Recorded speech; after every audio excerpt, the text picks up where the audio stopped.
What's up, my beautiful people? Welcome back to another episode of See It Through My Eyes. I'm your host, Richie, here with the man in black, What up? the man in glasses. Hi. Today, we're going to be reacting to a video from the channel Kim Foster. Go check out the entirety of that video. We're only going to be doing parts of it. Today's topic will be surrounding when you feel stuck in life. People in their mid to late 20s and maybe even 30s who might feel, or even older, doesn't just apply for, millennials, but for people who are struggling out in life, feeling like, either you feel like you don't have your direction, you haven't found your direction, or maybe you were doing something for so long and you found out that that wasn't what your calling was. So she's going to give a little bit of explanation about her backstory, her career path, as well as some advice. So let's get right into it. I remember exactly what it felt like to be stuck. Like life was happening, but I wasn't really in it. I had the job, I had the title, I was a doctor, but I kept thinking, this can't be all there is. That moment was the beginning of everything that I have built since.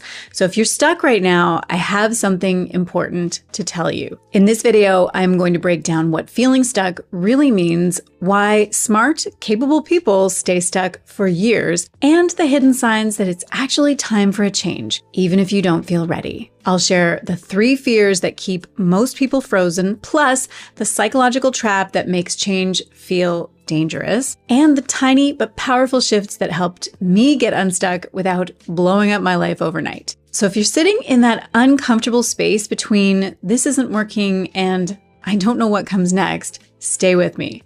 This might be the turning point. So let's start here. Stuck doesn't mean broken. It doesn't mean lazy or unmotivated. It means misaligned. Misaligned with who you really are. Misaligned with what matters to you now, not 5 years ago, not when you were choosing your major, not when you first took the job that was supposed to be the one. And if you've outgrown something, even if it once fit beautifully, there's no amount of hustle or gratitude that's going to make it feel right again. You're not alone. According to a recent poll, 60% of people say they feel emotionally detached from their work. That's not just a bad day at the office. That's a chronic state of disconnection. And it's not just work. I talk to so many people, especially mid-career professionals, who say, I've done everything I was supposed to do. So why does my life feel flat? Okay, so far, what do you guys think? Honestly, I can kind of get what she's saying when she's talking about people who feel kind of stuck at their jobs. Especially if you've been doing it for a long time and you kind of been feeling burnt out. I personally think that that's where it starts. You feel like burnt out about stuff. Do you guys agree that it could start there? Yes. I think it could be different paths. It could be you selected the wrong career for different reasons, whether you were young and you really thought that, this was your calling, or like mine, I was told that I was good at psychology. So that was a field that I eventually majored in, and I pursued a career in social work. And even though I didn't really know, I didn't know if in reality that was my calling, but I was being told that I was good at it.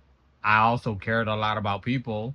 And I remember that junior year, I had a psychology class, and just the entire class caught my attention, and that's what kind of like started that little interest in psychology. Plus people, friends mostly, that I would give advice to, and even some that I talked down from, that would be like, oh, you should be a therapist, you should be a counselor, you should be a psychologist. And because I didn't really have a future plan when I got to, senior year, and people were telling me that, and I had to kind of pick a career to pursue, I was like, you know what? Maybe that is, maybe I don't know it, but maybe other people, if other people are telling me that that's what I'm good at, maybe that's the career I should follow. So immediately, I just went into psychology. I majored in, I changed my major a couple years later to criminal justice for about like a year and a half. Then my counselor, helpful as he was, he told me that, maybe I should just go back to psychology, which I did, but I ended up going strictly to social work. And at one point I did want to do an anthropology, but same counselor talked me out of that. So that's what I ended up doing, and got my associate's degree. I got a couple certificates, got a couple internships, and volunteer work. Eventually, in 2020, when I was, I want to say my second year into my bachelor's degree, that's when I was like, I'm kind of burnt out, and that's when I ended up stepping away. So at least on my end, that's kind of like what started. I'll get into a little bit more the other part as we kind of go along with the video. Ian, you got anything you want to add? Yeah, so similar to like literally both of y'all's, I think my end of it was very similar, where it's just the clock was winding down, high school was about to end, and of course the big question: what are you gonna do? What are you gonna be? And of course, teachers, parents, and all that be saying it on a grander scale. What are you gonna do? What are you gonna be for the rest of your life?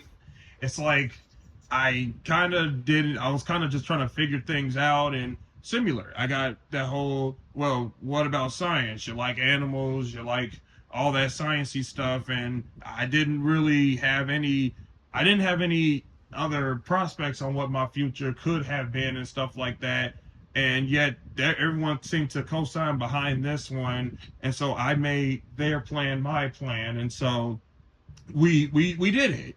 We went on ahead. We went to we went to junior college first, because honestly I couldn't afford like a 4-year, and honestly I'm better off because of that, to be honest.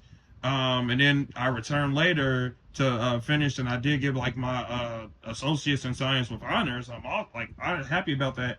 But I remember at the end of that, I was just like, what am I going to do with this? I don't really see any use for it, because that whole journey to get it, I was exhausted. Because there was a point where I already developed some credits and stuff like that. But then when I moved back to my home city here, I had to start all the way over. Nothing got transferred. So essentially, those 2 years I started at that junior college, gone. As if I wasn't even there in the first place. So I had to start all the way over. And so when I get to the finish line, I want to do something different. And so I remember that's when I was like, well, all right, Ian, what else are you good at? And I was thinking about the idea of creative writing. And so I'm like, why don't I switch to that? And I'll get into a little bit of some of the backlash I got a little bit on that. But then I tried creative writing.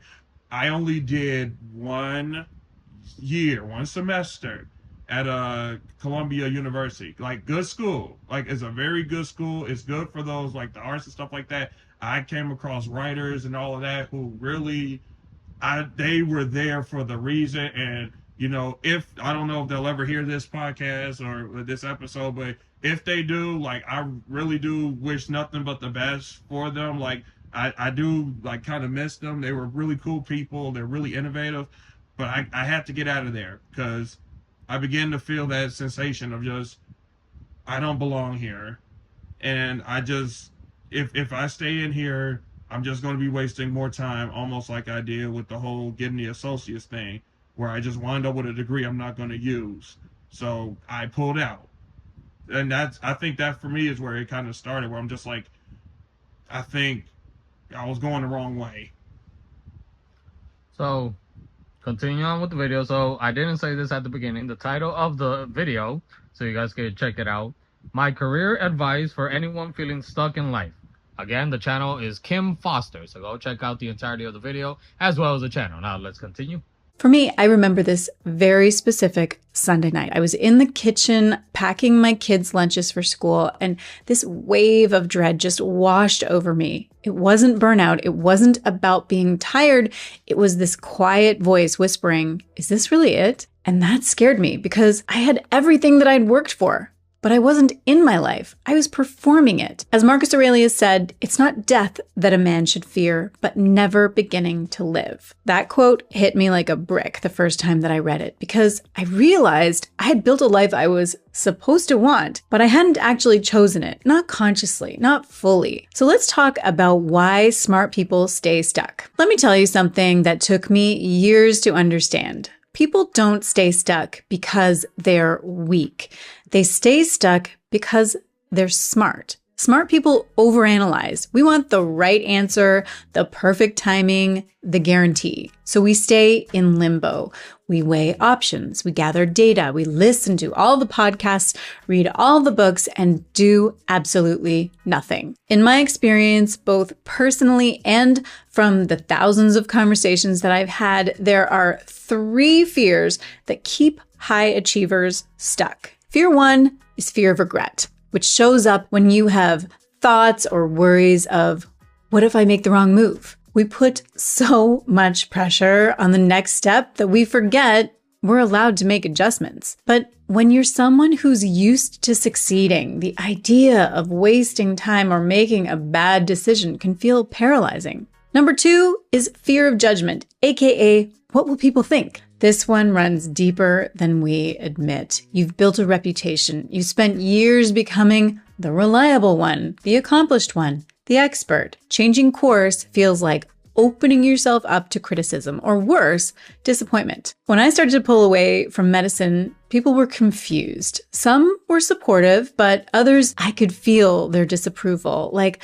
I was throwing something away. But they weren't living in my body. They didn't know what it was costing me to stay. Here's the situation. No matter what you do, people are going to judge you. It's not, what if people judge me? It's, people are going to judge me. That's just what people do. We all do it. And it doesn't matter how right this decision is for you, people are going to continue to judge you. Just last week, literally, I was at an alumni brunch for the university that I attended for med school, and I was chatting with a man who had graduated from the same medical program as I had just a couple of decades before me, and he asked me where I was practicing. And I told him that I had practiced for 20 years as a family doctor, but was no longer practicing clinical medicine. And he balked and said, no, you've got to get back out there. You are needed. And, I kind of laughed it off. But then later on, he came and found me as I was chatting to someone else. And he said, again, I really hope you'll change your mind. He didn't even ask me what I was doing now. He didn't really care. In his mind, and in many people's minds, the only thing a doctor is supposed to do ever is practice clinical medicine. On my channel here, on one of my videos where I go into detail about my personal decision to leave medicine and how hard it was, but how it ended up being the absolute best decision that I have ever made. So like the experience she said with the guy, right? Where he kind of tried to pursue her to go back into the field that she was leaving. Have you guys ever had that experience? Yes. Oh, yeah. I mean, I kind of shared it already, but I guess one of the examples was my, The counselor. technically our counselor. counselor, right? Because he was, I have something to add about that. yeah, but, I'll go real quick, but yeah, I had a couple other people, both family and friends and exes, that when they found out once I stepped away from school, I wouldn't say drop out, but I stepped away from school, that were like, oh yeah, take a year or two and then, eventually go back, and kind of writing the timeline for me, funny enough. Yeah. And it was like, I believe I'm going to go back whenever the I want to go back. And I ended up going back. I did end up going back to school for one semester at a different university, to continue on my my bachelor's degree in social work. And then that time it was financially that I stepped away, but ironically enough, a couple months later, that's when we started this channel. That was when I around the time that we took that 2-year hiatus and we went from the different platforms. Yeah. But yeah, where people are trying to tell you what's better for you, for your life, because quote unquote, that's what, you know, you're good at. That's what, hell, I had somebody tell me that was your dream. And I was like, excuse me? I never said I wanted to be a social worker or a psychologist. Because funny enough, right before I started my bachelor's degree, I found out that a passion of mine was motivational speaking. And it was during my internship for my associate's degree. When I was working the internship, I had the opportunity to give a speech because I used to facilitate support groups for addictions clinic.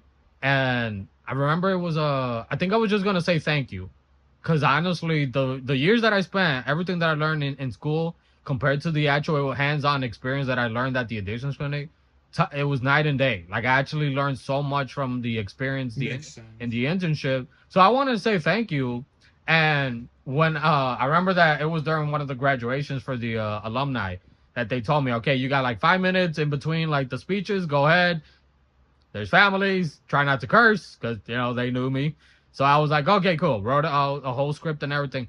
Funny enough, a former alumni that was an actual motivational speaker, he was in the audience. So when after I got finished and everything, because he actually had given a speech before me, he went up to me, he, you know, shook my hand, got my info, and he offered to mentor me in that.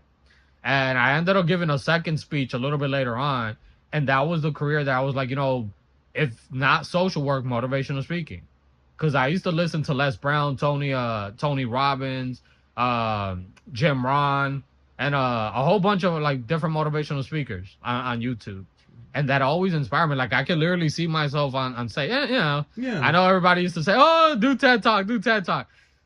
I don't know. But like actually doing my own thing, like, you know, being on stage, giving conversations about like what I have been through and just my journey. That's what really what was really passionate for me. And ironically, a little bit before I started my bachelor's degree, at the same time, a family friend told me about being a radio host. And I actually had gotten that for years because of my voice, you know, this and that. And I was like, radio? No. But then I put that in the bag. And with the girl that I was dating at the time, we actually had talked about years prior to that about starting a YouTube channel around like true crime, being like a true crime reviewer couple.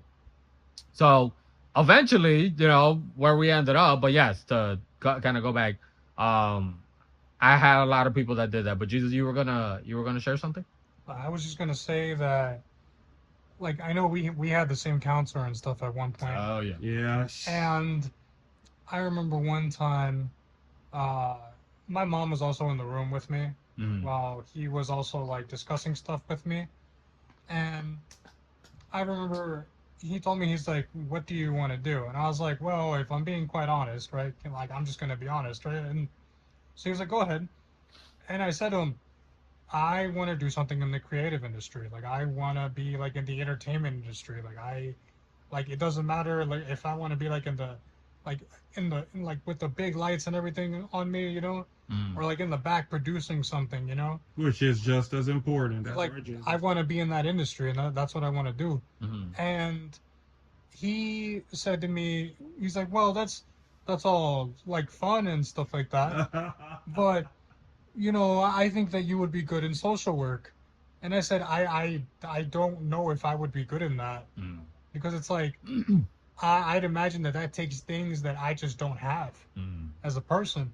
And like, we kind of stayed at a stalemate, right? And so the meeting ended, and I remember my mom telling me, she was like, why did he like suggest why did he suggest something else when you literally just told him what you wanted to do? And I was like, yeah, I don't know.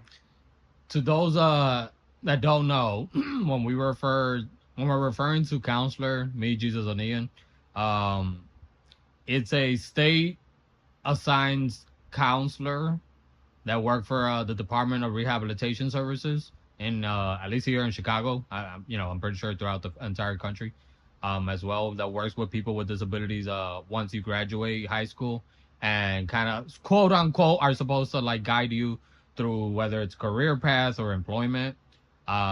So me, Ian, and Jesus, we all ended up with the same fucker. And yes, because he did the same thing to me of suggesting the field of social work. Not because I was good at that, but because, quote, there were a lot of people with visual impairments that already worked in that field. And when I told him about like criminal justice or anthropology, his words were, "There's not that many people who are visually impaired working in that field, so you have to know your limitations." Now, yeah, he had a disability, a physical disability, but he wasn't visually impaired. He was had a physical mobile disability. But yeah, luckily he retired. He's no longer around. I got a new counselor, awesome as hell. He's the one helping me with my career goals right now. Shout out Joel.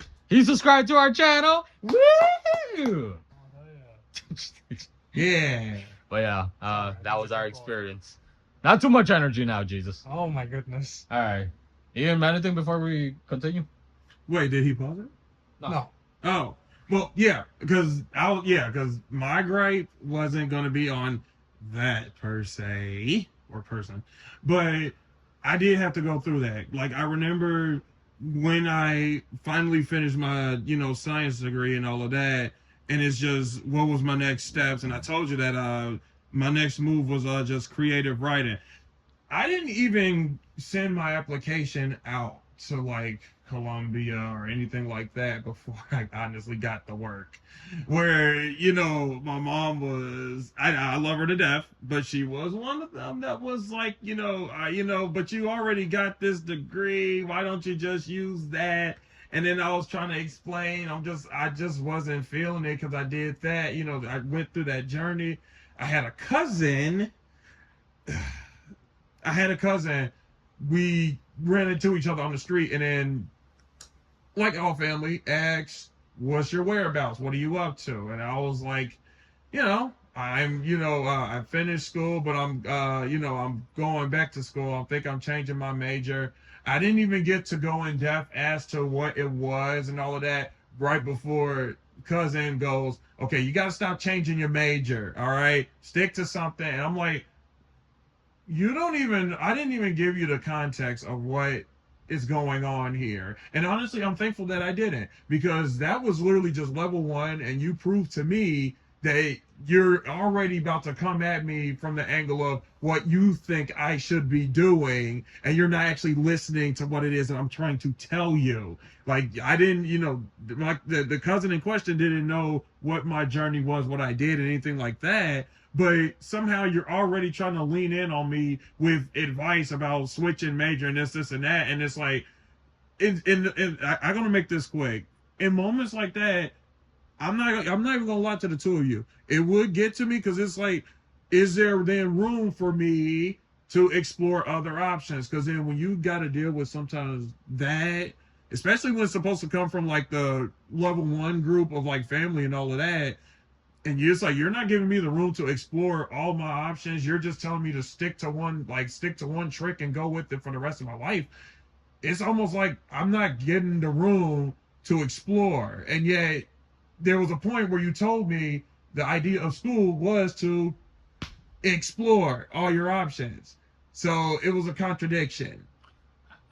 To play devil's advocate, I guess I could kind of understand that if they're trying to say, like, there are people, especially straight out of high school, that, we're changing majors, like, that's fair. Underwear. I get that. But at the same time, it's like, do you rather have somebody than to be in a field where they don't want to be? Because we already got, I'm going to be honest, y'all, we already got there's so many people in the workforce that literally fit that bill, where it's just now, it's for the check. And honestly, in truth, they didn't want to sign up for this in the first place. And that's what college is for also. Especially the first few years. Finding out what fits best for you. And sometimes that means you got to shift from, right, you got to actually like shift and stuff like that. But see, I think sometimes people come from that angle of, like, the more time you spend in school, the more money. It's like, you ain't going to have the answers the moment you start college. Or like, oh, they probably, the minute that they didn't like it, they're just changing it. I agree that, try to see at least through, maybe at least one semester or something like that. For those who are like changing like three different majors and like the span of a half of a semester, I can understand that. Yeah. But if you given it enough time to where like, okay, I can't keep giving it more time. College ain't free, people. It's not. So, but yeah, let's continue. Even though a lot of people are just so supportive in the comments, there were definitely quite a few who took exception to my decision and made it clear, sometimes not very nicely, that I should not have left, or worse, should never have taken a spot in med school in the first place. I guess 20 years of practicing isn't enough. So anyway, this fear of judgment, though, is a biggie, and it definitely keeps a lot of people stuck.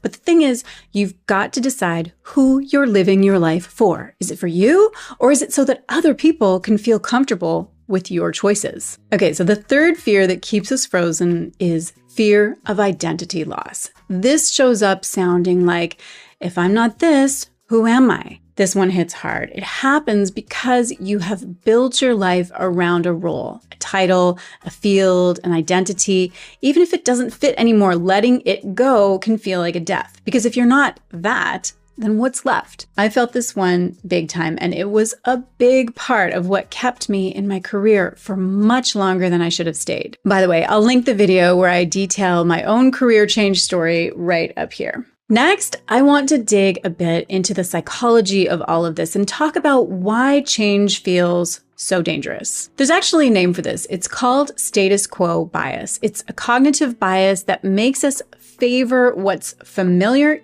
even if it's not ideal, because our brains equate familiarity with safety. Change requires uncertainty, and uncertainty lights up the fear center in the brain like a fire alarm, which is why, even if you're deeply unhappy, it can feel safer to stay in a life that doesn't fit than to walk towards something unknown. But as Joseph Campbell said, the cave you fear to enter holds the treasure you seek. That quote is not just poetic, it's true. On the other side of that fear is you, the real you, the one who has been buried under layers of shoulds and expectations and old dreams that quietly expired while no one was looking. Are you guys scared of change?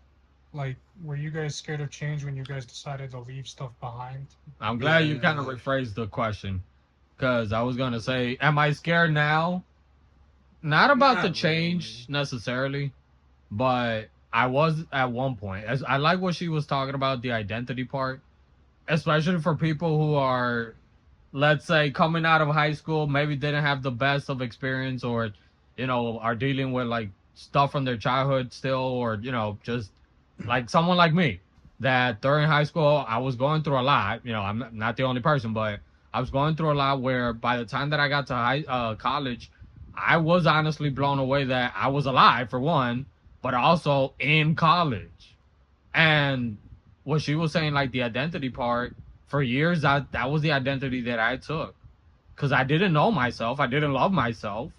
And I thought that, okay, going back to the counselor, here's somebody that, has work in the field of helping guide people. Who am I? Like, I'm some like hood booger that came from high school going into college not knowing shit. Let me listen to him. And I even felt that, and I talked about it with you guys when I started my internship. And everybody there, all the other interns, like, they were dropping all the terminology, of psychology, BLCs and BLTs and all the other shit. And I was just like, man, I really gotta Google during break what the all these damn initial. You gotta Google BLT though. We need another conversation. But I felt so dumb, dude. I felt so dumb that I was like, I wish I would have actually like paid attention and done my work, especially not only in high school but also in the first few years of college, because I felt like a hack. So then by the time that I ended up quitting and stepping away from school, I had my associate's degree, but then I was like, now what? I don't want to be a psychologist. I don't want to be a psychiatrist like I initially had thought. I would like help, to be quite honest, not even a therapist. Then when I started applying for jobs and then having a like narrow down like what career paths I actually, like what positions I really wanted to apply for, Do I want to be a school counselor? Do I want to be a family counselor? Do I want to be a child, hood counselor? Do I want to work with disabled people? It was, and I was like, okay, then what am I? What the was it? What was it worth all those years Why of did I go studying? through all that? Yeah, and we talked about it. Like the associate's degree, everything that we went through. Like all the school that we put in. Not that I just slept through school. But I did feel like, did I waste my time? And again, what now? And I guess I'll leave that as a cliffhanger until we to the next thing. Jesus, you were gonna say something real quick? Oh no, I was just gonna say, like, in the moment when you realized that, right? Mm-hmm. Did you think that you lost a part of yourself? I know where you're doing, Jesus, so you could get away from answering the question yourself. But okay, I'll answer the question because I'm a nerd. I mean, I mean to both of you. Wait, what was the question? Did you feel like, okay, so to Ian, right? Go for Hey, it. I didn't answer the question. Well, maybe you should pay attention. When you changed, Yep. right? Mhm. Like speaking your career, Mhm. right? Mhm. Did you feel like you lost a part of yourself through changing, or did you feel intact? I'm gonna be honest. I did feel it. I felt like I lost it, like a piece, because it was like I put so much years. Fuck me, I guess I'm not Like I put, and you too. I put so much years into going to college, like and see, and I can talk about it actually, because it's with me and Ricky here. We went to like schools that in the group that we was in, it was considered like the lesser community colleges, right? to be Like precise. it was almost like our decision for that was like, well, they didn't expect too much, and yet hilariously enough, we was like, it's not only that we lasted. Like, no shade to the others, but it's like not only did we last, but we actually came through with degrees on the other side.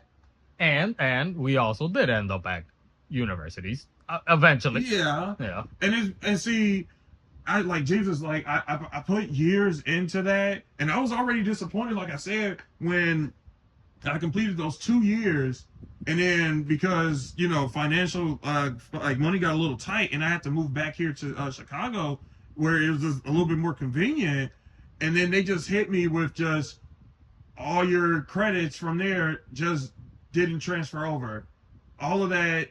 So I'm sorry, you're just gonna have to start from scratch, start over, and that was the end of the matter. I already felt it from there. So, but even still, I was like, fine, I'll just start over. I'll just go through this whole thing as if I didn't do anything for those 2 years, apparently. And I got it. And then for me, to feel that feeling of just, this just doesn't feel right. I got to make that decision to just clip this.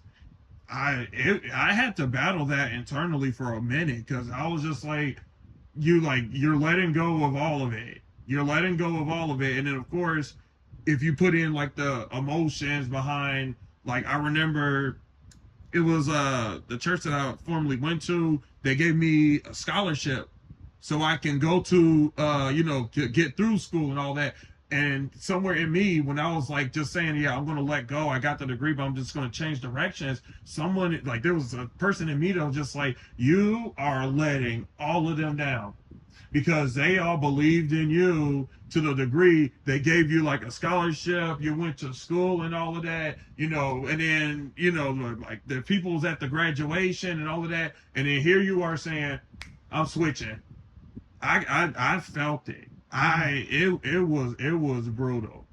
And I gotta be honest, I'm not even really too sure how I got on the other end of that, because it was so much more tempting to just like, you know what, just play through it, just still go through with this, and at least you got the degree, so just keep going and just go with that. And then the promise of what, the money and all this and that, but I was never chasing that though, guys. I wasn't chasing that. So it wasn't enough for me to just, well, at least it will give me something with like money and a good payout. Like, I actually want to do something like fulfilling. So I had no choice. I was like, I'm clipping this. I appreciate those years. Like, the degree is not meaningless, because it's a symbol of like what honestly what I tried to do Mhm. personally in my own strength and in my own flesh versus actually like getting to the root of stuff and actually like focus more on being rather than doing. That's Right. it's a little deep, but yeah, I'm not gonna go there on that. But yes, that's where I was at.